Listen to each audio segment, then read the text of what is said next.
Ladies and gentlemen, boys and girls, soupies of all ages, I welcome you to what used to be called the Intern Review SmackDown Live.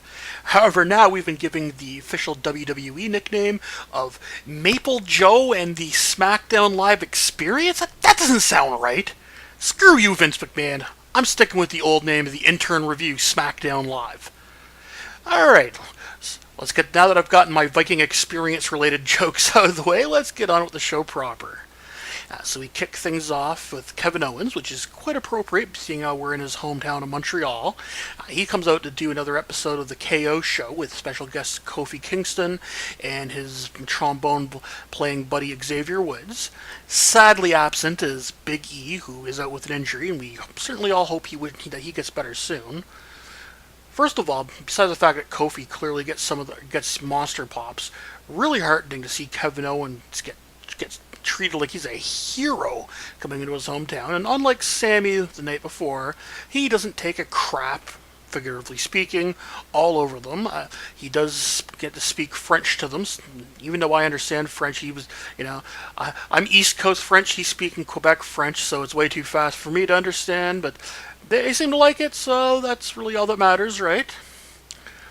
Anyhow, the topic of Big E's injury actually plays a big part in why Owens has him out there. There's a great little bit where Woods kind of loses his mind, and not over Big E being injured, but about the fact that the Superstar Shakeup took away most of the cast from his up, up, down, down videos. Oh, Woods, way to get your priorities in order. And then a moment that I'm curious to see how it'll play out for you guys. I know it made me mark out just because over how ridiculous it was. Owens brings up the fact that the New Day will be facing Nakaruru later in the night. He points out that, hey, usually you guys work as a three-man tandem, and with Kofi holding the title, you definitely could use another person keeping an eye on that and helping you hold that title. And he offers to join the New Day. Oh my goodness, I could see this bit getting annoying if it goes on too long, depending on how it plays out. But just for tonight, at least, this was some awesome stuff. Owens first opts to use a nickname, Big K, but then he hilariously opts to go, no, I'll tell you what, I changed it. I want to go by Big O. It's funnier. It made me laugh, that's for sure. So they start the morning with I don't know if you can handle this. You got to eat a lot of cereal, which I'm pretty sure Owens has done a lot of that. You got to throw pancakes. You got to wear this crop top. And I bet you can't even thrust your hips like Big E. Owens proves them wrong by thrusting his hips, and they welcome him into the group. And I'm already loving this. And even though it's just been a thing for one day. Meanwhile, backstage, Cesaro, for some reason, is walking around without Sheamus, approaches both Rusev and Nakamura and says, hey, they're a threesome. How about I join you guys? And thus we've got another league of evil foreigners gathered up. And for whatever reason, that tag match I was mentioned now becomes a six-man tag for tonight's main event, because why not? As well as the segment is ending, we get our first Superstar Shakeup moment as Finn Balor in his Intercontinental title shows up. Now, I'm curious to see how they handle this going forward, because Finn still has the IC title, Joe still has the US title. We didn't even see him tonight, spoiler alert. So is SmackDown going to have two mid-card titles? Or are they going to drop one? What are they even doing? What are they even going to do? I don't know. Anyhow, when we come back from commercial break, we get Finn's opponent, and I don't care how jaded you are. If you like work rate driven wrestling, tell me this doesn't sound good. Finn Balor takes on the artist formerly known as Mustafa Ali, currently known as Ali. Yes, more of this, please. They put on a great match, very fast paced.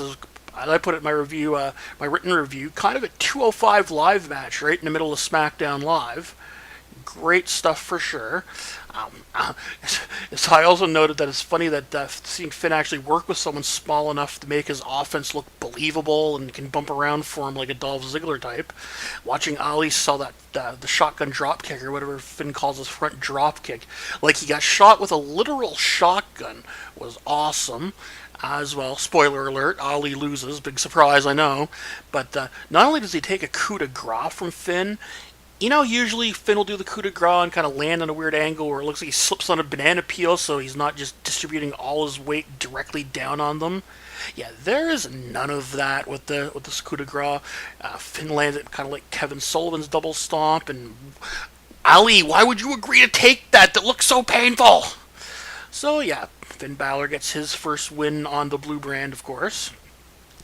Here's an ongoing thread through the night. We'll see more of the New Day and Big O as they're interacting. They tell him that in order to pass or get into the group, he has to pass their rite of initiation. He has to eat a whole plate full of pancakes in 5 minutes and 15 seconds, like Biggie did. Funny enough, Owens says he complains first because they're cold and dry, but also that he's never eaten a pancake in his life. And I'm sorry, Owens. I love you. I think you're one of the best on the roster, but as a fellow fat guy, I know a body that's eaten a pancake or 12 in his time, and I am not believing in you. You say you've never had a pancake. Just saying. Anyhow, he does manage to pass the initiation, and later on in the night, we get them telling him to do the Biggie, "Oh, city name!" intro, and it takes him several times, but he does eventually get it, so that's awesome. Kevin Owens' Big O is just money so far. Hilarious stuff. So, going into that, going into a commercial break, we get R-Truth and Carmella come out, but unfortunately no hilarious promo. They just do their rap song, and that leads into the second match of the night. Carmella with R-Truth taking on Charlotte Flair, which I made a snark joke, but oh yeah, we've never seen this match before. But it's kind of interesting this time because in the past, Charlotte was the babyface and Carmella was the chicken crap heel. This time, Charlotte is not really the chicken crap heel, but she is kind of the conniving heel, whereas Carmella is the fired up babyface, and she plays that role beautifully. Is it just me, folks, or has she gotten a lot better in the ring since her women's title reign? She just seemed to have it tonight. It was great. She was executing her moves well. She was showing personality while she was doing it. It's fantastic stuff. But, of course, it's Charlotte Flair, so you could probably guess who wins this match. Yeah, Charlotte Flair does manage to work the leg a little, locks into figure eight, tap out. And then right after the match, for second week in a row, Lars Sullivan shows up. And this time he goes and takes it to R-Truth. He takes Truth. Truth does fight back, hits some of his offense that makes him spin in the air 80 times for whatever reason, but nope, he eats a freak accident and a sit-out powerbomb. Great creepy heel move here as Lars teases that he's going to make a move on and attack Carmella, but she gets out of there quickly enough. Good stuff, but two observations I made. First of all, I was confused by this because although he was never mentioned as going anywhere on Raw itself, if you check WWE.com late last night or earlier today, I don't know when it came up, they did make a list of all the superstars that were shaken up over to Raw, including ones that weren't actually explicitly mentioned on Raw, and Lars Sullivan was listed there. However, he's showing up on SmackDown, and later on when they show a Superstar Shakeup graphic, he's mentioned as being over to SmackDown, so what the crap? The other observation I made wasn't in my review, so this is an exclusive right here. Notice how over the past couple of weeks, Lars Sullivan has come out, he's attacked R-Truth now, he's attacked the Hardys, he's attacked Kurt Angle. Does he have some kind of issue with former Impact Wrestling stars? Is EC3 in danger if he does show up on Raw again?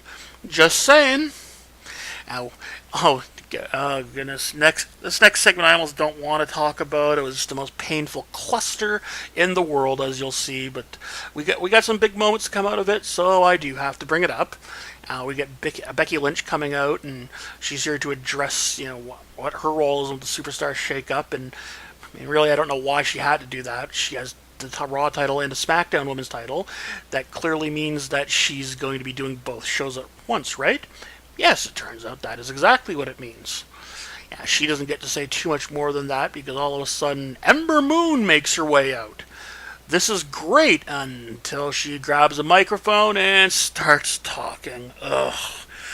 It's bad enough that she delivers her lines on like no, she's not quite Brie Bella level of bad, but she definitely reads her line like an actress in a '70s porn movie. And she refers to herself as the Sheenom, which just made every fiber of my being want to vomit. I know she's used that phrase for herself before.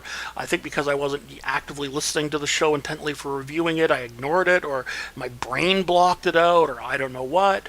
Anyhow, this turns into an official gorilla position parade as Bailey shows up. She seems to have a little bit of a chip on her shoulder. She mentions that she's a single star, and I forgot to mention what Ember porno movie delivered. It was basically just, hey, you're good, I'm good, I want your title, I'm going to fight you for your title. Yeah, it was almost that bad.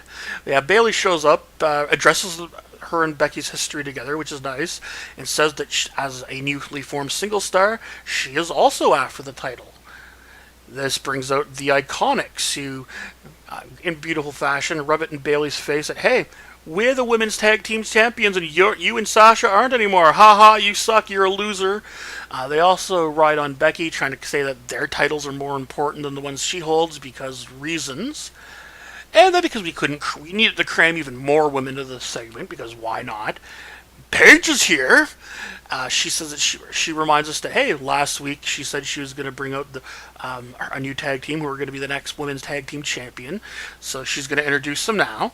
Before she can make any introductions, we get two more women hitting the scene as Sonya Deville and Mandy Rose come out, and they say, hey, we're glad, we don't need to announce us, we're just glad to know Absolution's back together. Apparently Rose and Deville are stupid because they jumped to this conclusion without having her talk to Paige about it. This is made evident by the fact that Paige is like, yeah, no, that's not happening because here's my actual team. She first calls out Asuka, and then she calls out Asuka's partner, Kairi freaking Sane. Yes, yes, so much yes. Granted, I think there's probably more money to be made with Kairi as a single star, but man, having Asuka and Kairi work with someone that can serve a mouthpiece and someone who's actually good on the mic at that, this should be awesome. Anyhow, Paige sends them into the ring, and we get 1998's favorite trope, everybody fights! Everybody but Becky. Becky kind of leads. Anyhow, the heels get cleared from the ring. We go to commercial, and you'll never believe what happens when we come back. No, certainly not that an 8-woman tag was made, or an impromptu 8-woman tag was made to kick off right after the commercial. What a surprise. That's exactly what happens. And I've got to warn you, I did not give two flying craps about this match. I've gotten sick of 8-person tag matches on free TV and pay-per-view. They usually just become not even clusters like the 4-man tags in 205 Live, but there's no real story to the match. There's no real psychology. It's just everyone gets in the ring, hits some of their spots, tag out, all building to a finish rush where everyone takes turns getting into the ring, hitting one of their signatures before getting hit with a signature, going into the finish, and wouldn't you know it, that's exactly what happens here. Peyton Royce winds up eating a reverse DDT from Asuka and an insane elbow, and she takes the pin because, of course, why wouldn't you get an Access Pin the Y champion moment? It's not as bad as Raw last night, where we had 3 of those moments on one show, but it's still one of those infuriating WWE tropes that needs to go the way of the dodo. We can get a very brief selfie promo from the Hardys as they just kind of remind us, oh, hey, we're SmackDown Tag Team Champions, remember? And I don't know if I like what they're going for here. Like, Matt's referring to things like the Great War and declaring themselves the greatest champions across space and time, but he's not using the Woken Matt voice. He's just doing it in normal redneck Matt voice, and yeah, not really my cup of tea, but we shall see. Speaking of selfie promos, we do get a brief one from Buddy Murphy, who makes a brief announcement that he's finally moving over to SmackDown, which I totally called that he was going over to one of the main rosters, and so yeah, I'm glad to see that I keep continuity and get to keep reviewing Buddy Murphy matches. We got our main event next, the New Day and Big O against Nakamura and Cesaro. Really fun little tag match here, although I'm kind of weirded out by the fact that Owens barely even got to wrestle. He got tagged in at one point when they were in the corner so he could join in on the Unicorn Stampede, and then he hit a KO Cannonball for good measure. And he wasn't tagged in at all until the very end when Kofi tags him in.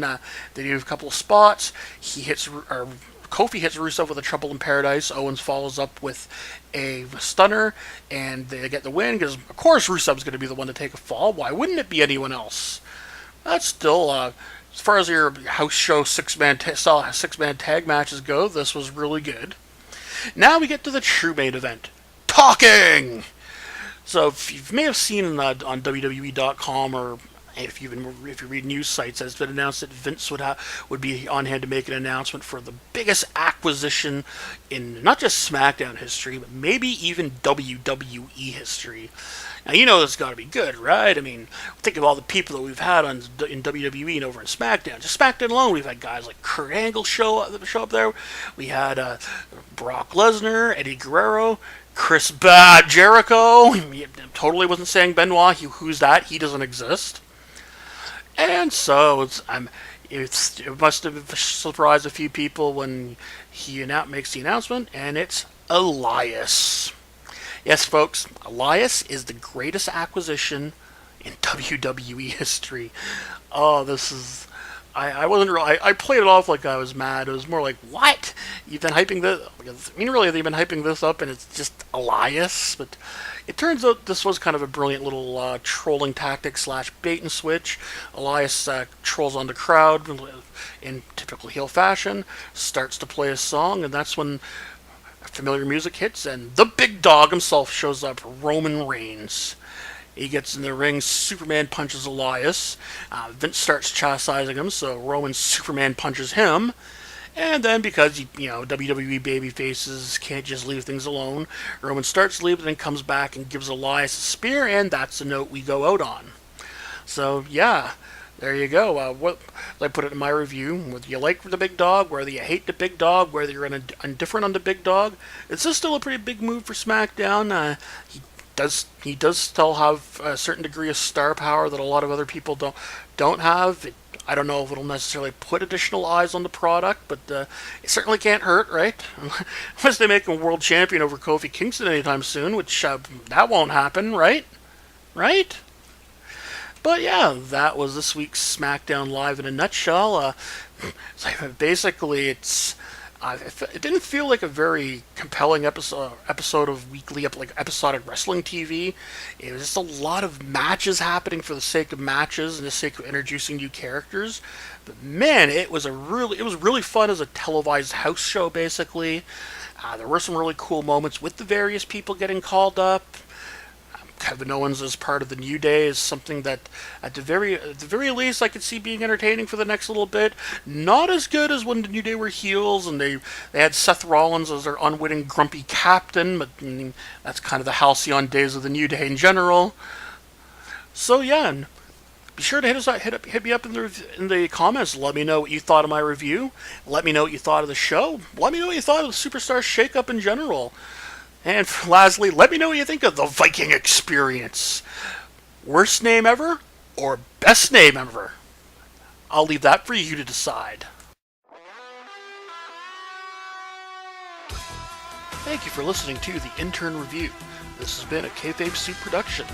If you haven't already, please go check us out on Facebook. We're also on Twitter, Instagram.